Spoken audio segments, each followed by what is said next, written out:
Bonjour à tous, bienvenue dans ce podcast dédié aux femmes et à l'entrepreneuriat digital. Je suis Ndeye-Fatou Diop, directrice régionale marketing et communication pour la zone UMOA chez Ecobank. Nous allons parler aujourd'hui d'un sujet au cœur des transformations économiques et technologiques. Nous allons parler de la FinTech et plus précisément de la femme dans l'univers digital. Alors, on sait que le digital a profondément transformé l'entrepreneuriat en brisant les barrières traditionnelles et aussi en accélérant l'innovation. Mais qu'en est-il de la place des femmes? Pour en parler, j'ai avec moi Djiba Diallo. Djiba travaille avec les FinTech au niveau du groupe Ecobank et est passionnée d'innovation, passionnée de nouvelles technologies. Et justement, ça nous permet de lui dire bonjour. Djiba, bonjour. Bonjour. Alors Djiba, dans un premier temps, tu veux bien nous parler de ton parcours, de ce qui t'a emmené à travailler avec les FinTech en règle générale et au niveau des nouvelles technologies en particulier. Merci beaucoup pour l'invitation, Ndeye-Fatou, c'est un privilège. Donc, comme tu l'as dit, je suis Djiba Diallo.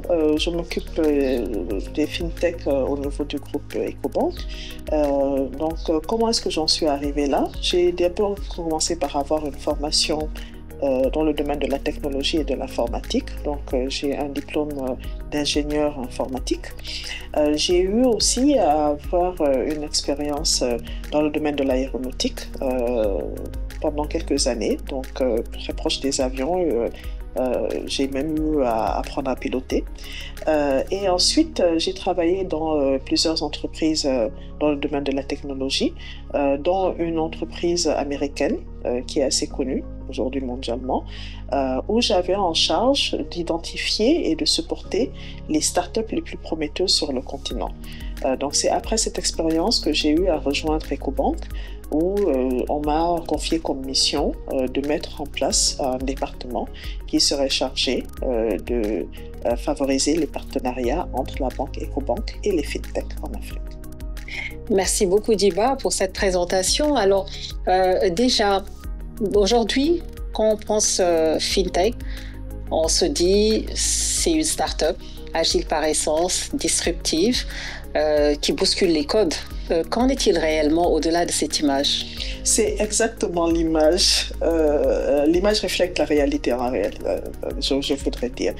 Donc effectivement, dans le mot FinTech, ce qu'il faut noter, c'est que c'est une concaténation du mot finance et du mot technologie.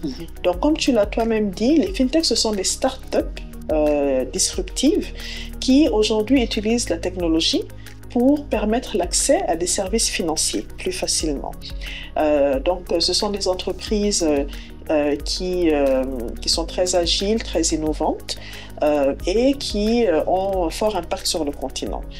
Donc, je vais m'appuyer sur des chiffres assez concrets. Aujourd'hui, si on regarde le taux de bancarisation strict dans la zone UMOA, par exemple, qui a un taux qui est communiqué par la Banque centrale, donc la BCEAO. Donc, ce taux concerne les personnes qui ont un compte bancaire, donc un compte bien établi dans une banque telle qu'Ecobank. Donc, aujourd'hui, ce taux, il est à 26% au Sénégal, un taux de bancarisation strict, et sur la zone UMOA, il est en moyenne à 24%, sachant que la Côte d'Ivoire est le pays qui a le taux le plus élevé à 30%. Donc ça, c'est pour la bancarisation stricte.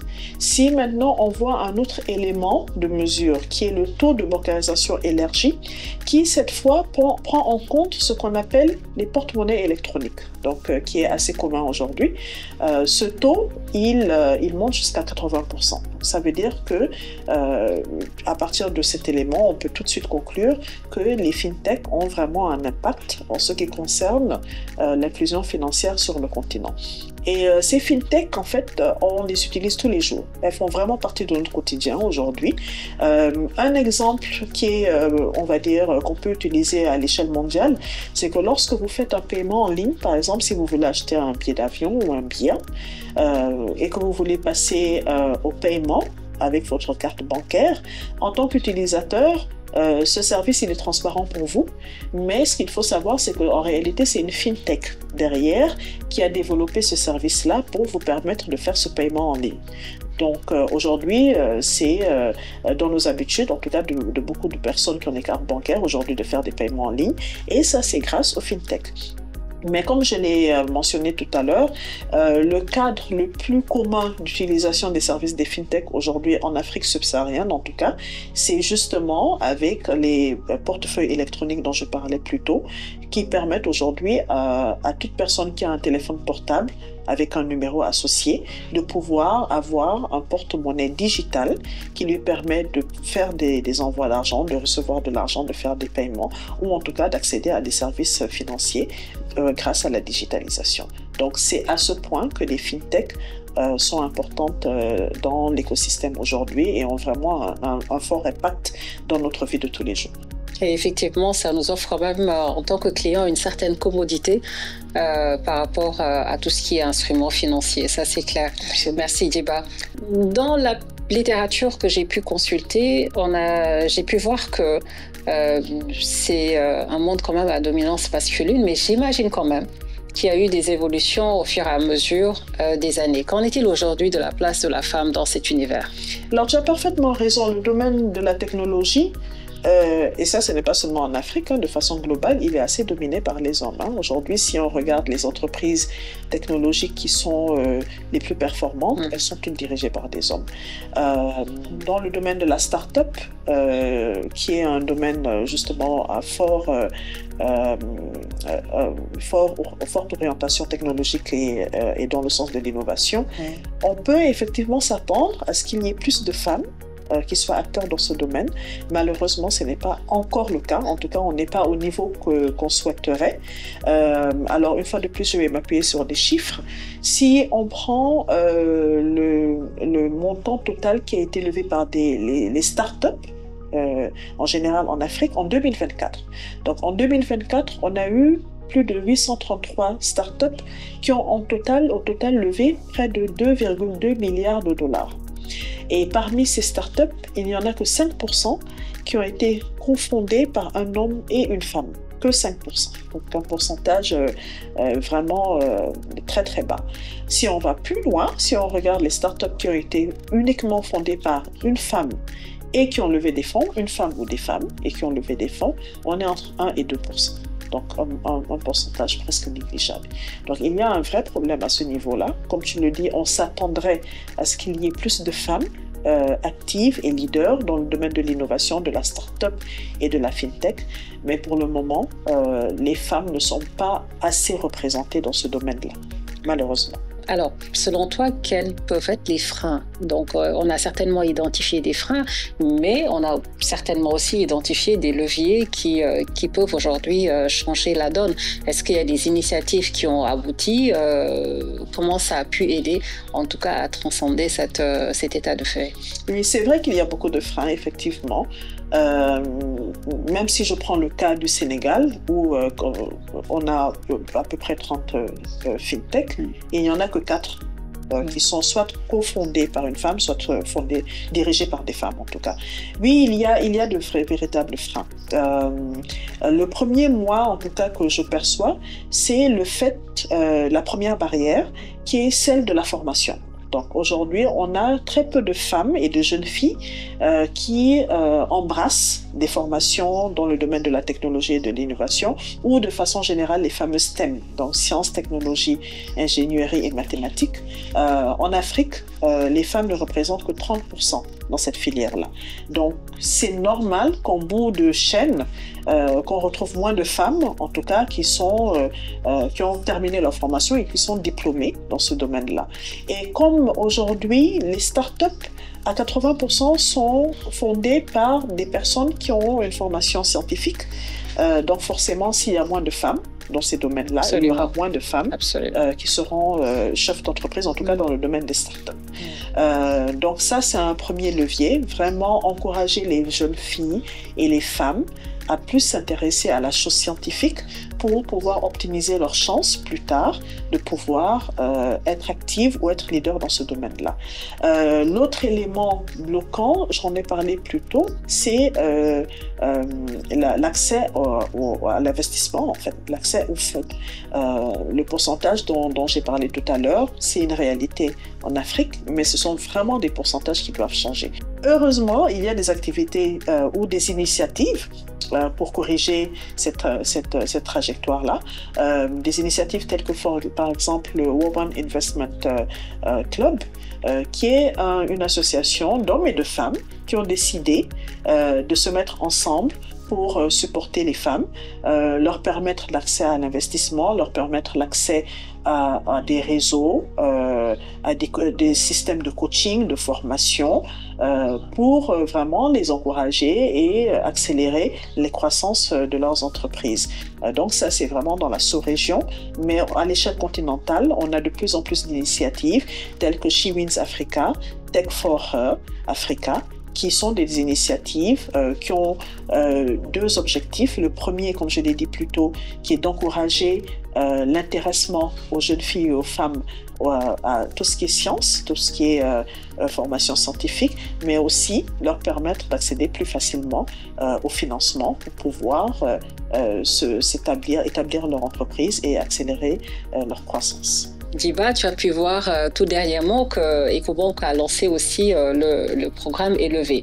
Lancé, je veux dire même relancé, puisque Élevé existe depuis quelques années, mais en tout cas aujourd'hui il est plus inclusif, plus élargi, de manière à ce que les femmes touchées puissent être la part des femmes touchées puisse être beaucoup plus importante. Alors, aujourd'hui, un programme comme Élevé qui propose du renforcement de capacité, du mentoring, au-delà bien sûr de l'accompagnement financier, comment tu penses aujourd'hui qu'un tel programme puisse impacter au niveau des femmes et spécialement aussi dans la FinTech?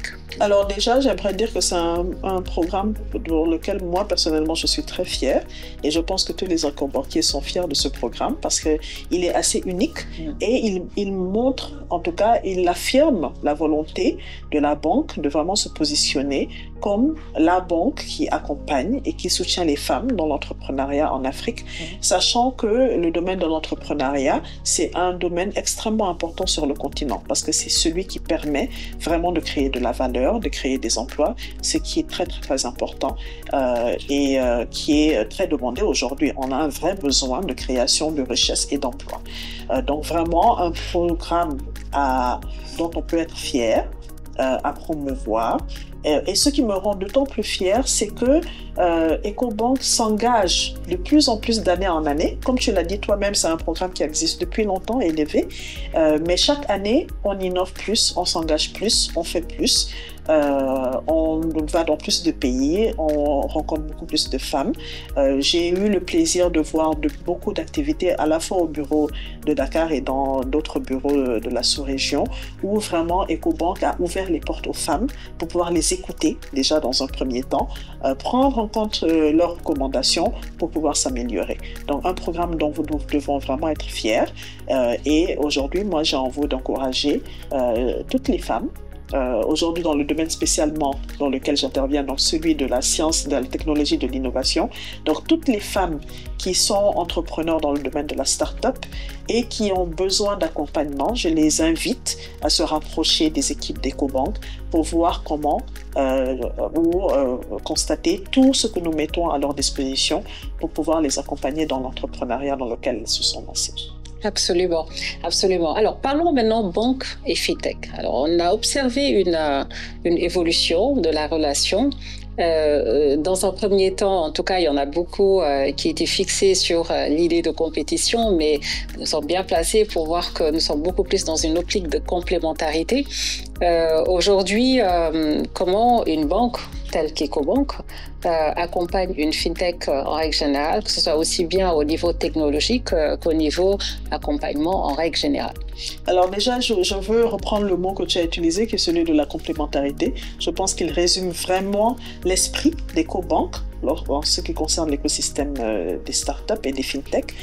Donc, comme je l'ai dit, Ecobank, très tôt, s'est positionné comme banque qui souhaite accompagner la croissance des FinTech sur le continent. Pour nous, en tant que banque, nous sommes là pour les accompagner et la Banque centrale nous demande à nous et aux FinTech de travailler en collaboration pour pouvoir permettre l'accès à ces services financiers-là. Donc, à ce moment-là, en 2017 déjà, la banque avait décidé de façon concrète et visible de se positionner en tant que partenaire. Et c'est pour cela que l'initiative de EcoBank FinTech Challenge avait été lancée à l'époque. La seconde étape, c'est que nous avons développé une stratégie Bank as a Platform. Donc, c'est de l'anglais, mais je vais vous expliquer en quoi ça consiste. Donc, le principe, c'est de dire que, en tant que banque, comme nous travaillons avec les fintech et les startups de façon générale. Nous sommes là depuis plusieurs années, donc nous avons capitalisé en expérience, nous avons une relation forte et durable avec les banques centrales, nous avons construit des infrastructures solides, fiables, sécurisées, et contrairement à ce que les gens pensent, créer une solution dans la fintech, ce n'est pas si simple que ça, parce que ça demande beaucoup de temps, beaucoup d'investissement, beaucoup de développement. Donc nous, en tant qu'EcoBank, nous avons décidé d'accompagner ces fintechs-là en leur disant nous avons déjà l'infrastructure, nous avons l'expérience, nous avons le réseau qu'il faut. Donc nous proposons à ces fintechs de s'associer avec nous pour travailler ensemble, dans le sens où elles profitent justement de tout ce que nous avons comme capital pour elles accélérer leur innovation et leur présence sur les marchés. Sachant en plus que EcoBank est sur 35 pays, c'est un avantage assez important. Et donc la plupart des fintechs aujourd'hui, quand elles ont envie d'accroître leur présence géographique, elles pensent naturellement à EcoBank parce que nous avons cette infrastructure-là que nous mettons à leur disposition et aussi parce que nous avons la présence sur tous ces pays. Donc EcoBank est résolument orienté ou en tout cas comité, on s'engage, engagé à soutenir les fintechs sur le continent. Et justement, ça rejoint aussi une de nos missions qui est de favoriser l'intégration économique et financière du continent. L'avantage réseau, et ce n'est pas négligeable, comme tu disais tout à l'heure, c'est très important aujourd'hui. Alors, ce que je retiens, Diba, c'est qu'aujourd'hui, le monde digital, en tout cas les fintechs, c'est assez riche en opportunités, c'est exigeant, c'est dynamique. Et justement, ça doit retenir l'attention de toutes celles qui souhaitent oser aller vers le digital. Quel est le message que tu voudrais porter à toutes ces femmes? Alors, j'ai commencé en disant que l'une des barrières, en tout cas que je pense que nous devons dépasser pour encourager les femmes dans le domaine des startups et des fintech, c'est l'intéressement à tout ce qui est formation scientifique et technologique. En réalité, j'ai envie d'aller un peu plus loin parce qu'aujourd'hui, ça ne doit plus être une barrière. Donc, les femmes qui ne sont pas forcément formées dans ces domaines-là ont accès à l'outil technologique et elles peuvent s'appuyer sur cet outil-là justement pour accélérer ou en tout cas pour développer des solutions tout à fait innovantes et digitales. Moi, personnellement, je connais beaucoup de femmes qui n'ont pas eu à être formées dans le domaine technologique, mais parce qu'elles sont passionnées et parce qu'elles ont été courageuses, se sont lancées et aujourd'hui sont chefs d'entreprise dans ce domaine-là. Donc j'ai vraiment envie de dire aux femmes aujourd'hui, avec l'arrivée de l'intelligence artificielle, il ne faut plus se mettre de barrières. Toutes les informations sont disponibles aujourd'hui sur Internet, donc vous pouvez y aller, vous pouvez vous lancer et je pense qu'elles l'ont compris. Parce que lorsqu'on pense par exemple à ce qui s'est passé après le Covid, lorsque toute la population mondiale s'est rendue compte que la technologie était vraiment un levier sur lequel on pouvait s'appuyer, beaucoup de femmes justement se sont lancées et ont commencé à utiliser l'outil technologique pour mieux vendre leurs produits. Donc, ça prouve que les femmes ont compris. Aujourd'hui, moi, je les invite à ne pas être juste consommatrices de ces outils technologiques-là, mais aussi à proposer des solutions digitales innovantes dans ce domaine pour elles-mêmes aider d'autres femmes à mieux vendre, à mieux se faire payer et à mieux gérer leurs finances pour la croissance de leur entreprise. Donc, ne vous mettez plus de barrières, lancez-vous et profitez de programmes tels que Élevé, qui est un programme qui est mis à disposition par EcoBank pour soutenir l'entrepreneuriat des femmes sur le continent. Merci beaucoup à ceux qui nous ont regardés, ceux qui nous écoutent au niveau de ce rendez-vous Ecobank. Et je voudrais aussi remercier Djiba qui nous a accompagnés et qui nous a donné aussi beaucoup d'explications sur l'entrepreneuriat digital et spécifiquement sur la femme dans l'univers FinTech. Merci beaucoup Djiba et à bientôt. Merci à toi Ndeye Fatou.